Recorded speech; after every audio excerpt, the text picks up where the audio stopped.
CBN Vida Profissional, com Andréia Salsa.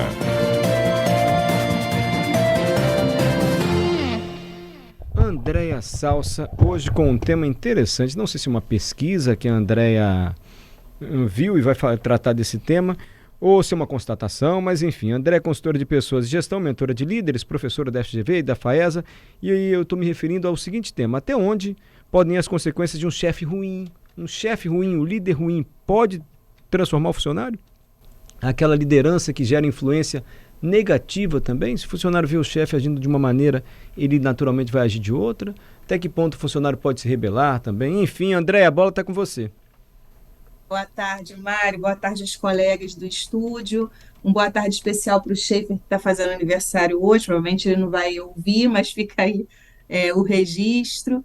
E, naturalmente, boa tarde aos nossos ouvintes. E, Mário, foi uma pesquisa que, inclusive, o Adalberto capturou no site da Globo, na revista Galilei, e por que a gente decidiu trazer? Porque é não só a pesquisa e a minha experiência, né? E a pesquisa, vários assuntos que ela traz uma afirmação muito forte, que diz assim: ter um chefe ruim torna você um funcionário pior. E a minha experiência comprova isso, tá, Mário? No dia a dia, seja com equipe, seja com as próprias lideranças, isso é uma verdade que eu vejo no meu dia a dia, embora essa pesquisa, e olha que interessante, né, uma pesquisa que analisou 42 organizações sul-coreanas, além de centenas de estudantes dos Estados Unidos. Então, em tese, uma cultura muito diferente da nossa, mas os resultados que apareceram nessa pesquisa dá para a gente conectar muito com a realidade brasileira. Foi uma pesquisa realizada na Universidade de Chicago, nos Estados Unidos, mas essa afirmação, né, que é uma das mais fortes assim da pesquisa, eu diria que é uma realidade aqui, pelo menos na minha experiência do dia a dia, com vários espaços, né, de que sim, ter um chefe ruim torna você um funcionário pior. E até onde podem ir as consequências assim, de um mau comportamento de um chefe, Andréia? Primeiro, o comportamento dele dito o comportamento da equipe? Na realidade, é exatamente isso que a pesquisa traz, Mário, e é importante até a gente esclarecer para o ouvinte, porque um chefe ruim, o que é um chefe ruim, né? Vamos conceituar o que a pesquisa chama de Boa. chefe ruim. Pode ser um chefe, poderia ser um chefe incompetente, alguém que está numa posição e não tem condições técnicas para estar naquela posição, é um chefe que não sabe orientar, porque afinal de contas nem ele sabe o que ele está fazendo. Esse tipo de chefe existe, mas a pesquisa, ela levou para um lado mais comportamental, tá? Comportamentos verbais e não verbais de humilhação. Então, a gente está chamando aqui, a pesquisa chama de chefes abusivos. Então, ela traz esse comportamento mesmo do chefe assediador, dos ambientes tóxicos. E é interessante que ela traz uma característica. Quando a gente pensa num chefe abusivo, é natural que a gente pense naquelas características mais evidentes, né? Que é a agressividade, falar alto, expor, humilhar publicamente, que são aquelas evidências maiores, né?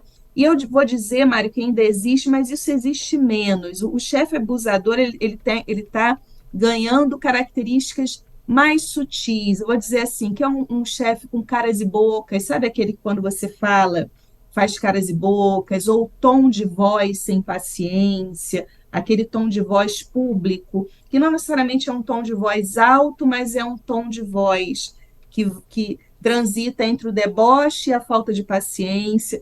Ou, às vezes, Mário, quer ver uma coisa também? É o silêncio, aquele chefe que se silencia quase que numa tentativa de intimidação. Então, eu não falo nada, mas aquele silêncio me diz muito, ou deixar simplesmente alguém ser resposta, né? Então, alguém me pergunta, eu não respondo, ou eu faço um e-mail, a pessoa não me responde.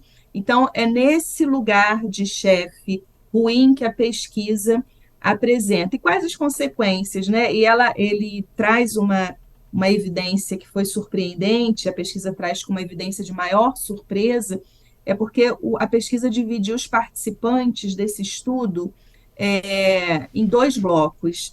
Primeiro, os que eles avaliam que eram funcionários que ativamente buscavam as oportunidades de promoção, então aquele mais proativo, aquele que tem mais protagonismo da carreira, que quer saber como se promover, como se capacitar, e aqueles que priorizavam mais a segurança do trabalho. Então, é melhor ficar aqui quietinho, né, para que nada aconteça.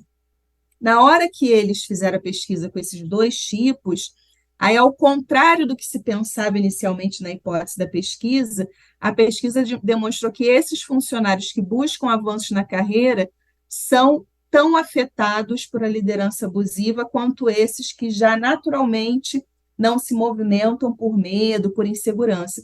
Então, o resultado é que esses, em tese, né, grandes talentos ou profissionais mais uma independência maior da carreira, eles se encolhem diante de um chefe abusivo. E por isso essa afirmação que o chefe ruim leva você para ser um funcionário pior. A pesquisa, Mário, traz no sentido da performance do profissional. Então, aquele profissional que era inicialmente curioso, interessado, que quer, né, avançar na carreira, ele se encolhe junto com aquele primeiro grupo.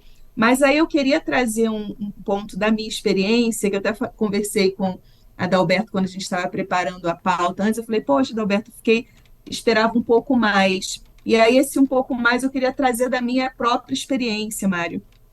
Que eu entendo que a gente, quando está diante de um chefe ruim, a gente se torna um funcionário pior, não só sobre o aspecto da performance, da entrega, mas eu entendo que a gente piora o nosso comportamento humano também. Porque eu vejo que a liderança ela tem uma influência, claro que para algumas pessoas mais ou para outras menos, mas na minha experiência sempre influencia a construção de identidade da pessoa da equipe. Então, até para reproduzir ou para se sentir aceito, então a equipe que lida com líderes mais agressivos tem uma tendência a ser mais agressivo, porque ele olha para aquilo, se aquilo é o que leva, né, a uma liderança, está naquela posição, então aquilo provavelmente deve ser o correto.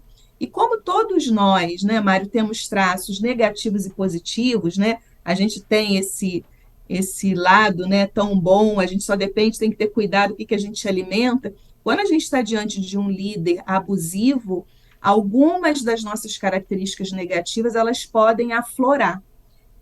E aí você pode estar, inclusive, gerando uma cultura de outros chefes ruins, porque se essas pessoas da sua equipe, eventualmente, né, de um chefe ruim, for promovido a também uma posição de liderança, então a gente vai aí dando continuidade a uma cultura com ambiente tóxico, né? Então, eu complementaria, eu usaria aqui, complementar a pesquisa de que a gente piora, não só do ponto de vista objetivo da entrega, porque a gente encolhe, fica com medo, fica medroso e deixa de fazer perguntas, deixa de questionar, mas a gente também corre o risco de deixar aflorar o nosso lado ruim, porque a gente está diante de um espelho, né? E a gente pode achar que aquele é o caminho ideal para conquistar, né, os espaços dentro de uma organização.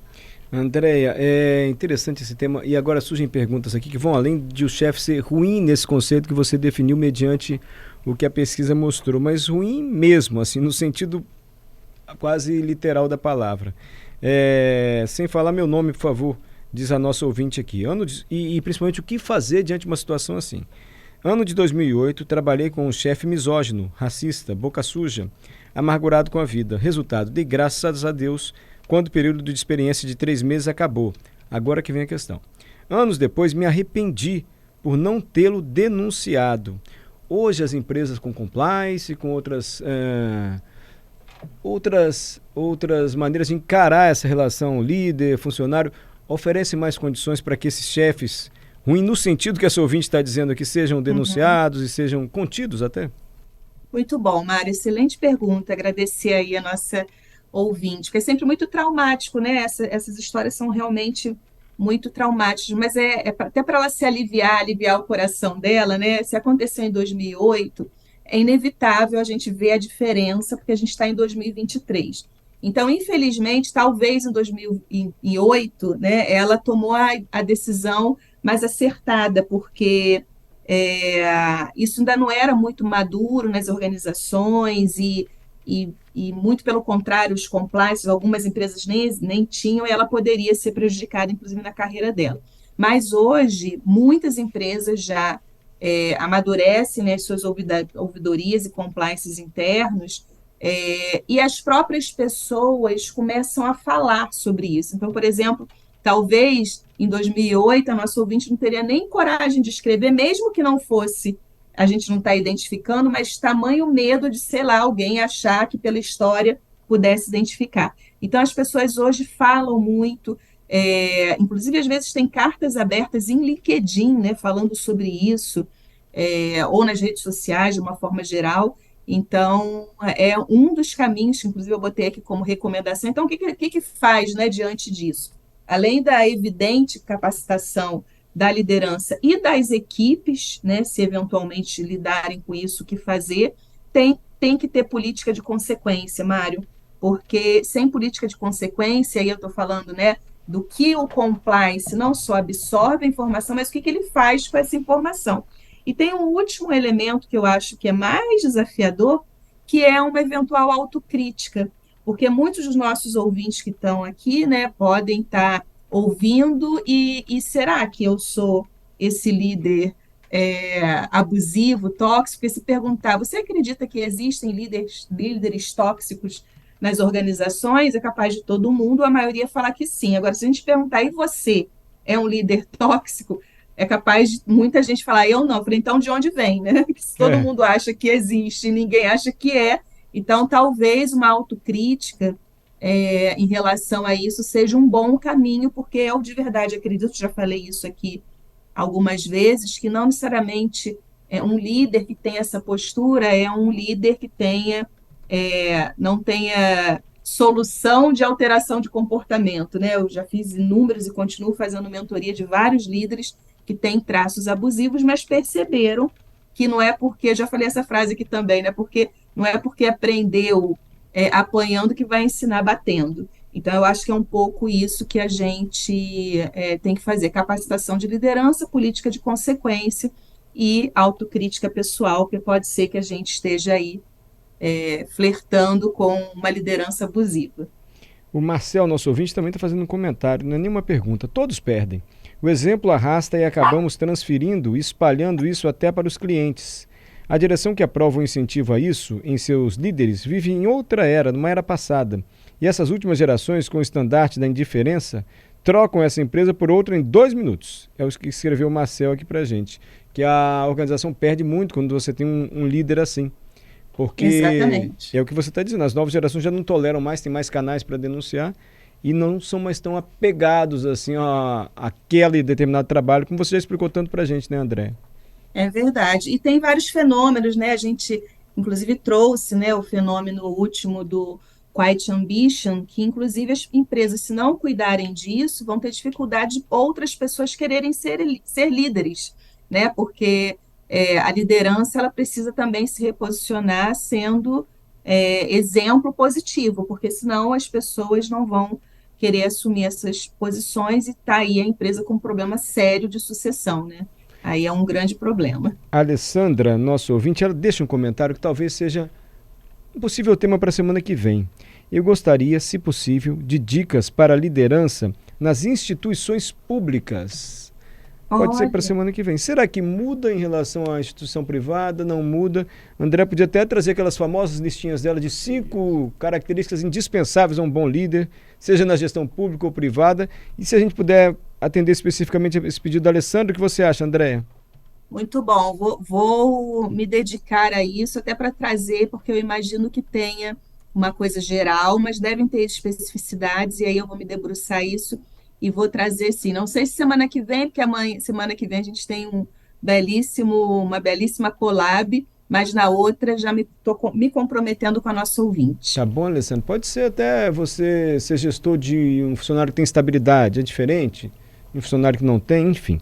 São coisas que o André pode tratar aqui nos próximos dias, nas suas próximas participações, sempre às quartas-feiras. Combinado, Andréia? Segundas-feiras. Meu Deus, onde é que eu tô com a cabeça? Mário quer acabar com a semana logo. Mário, eu entendo, tá? É cansaço, né, É cansaço, trabalhei sábado, férias que não chegam, mas tá tudo bem, Andréia. Obrigado, viu? Um abraço, até segunda que vem.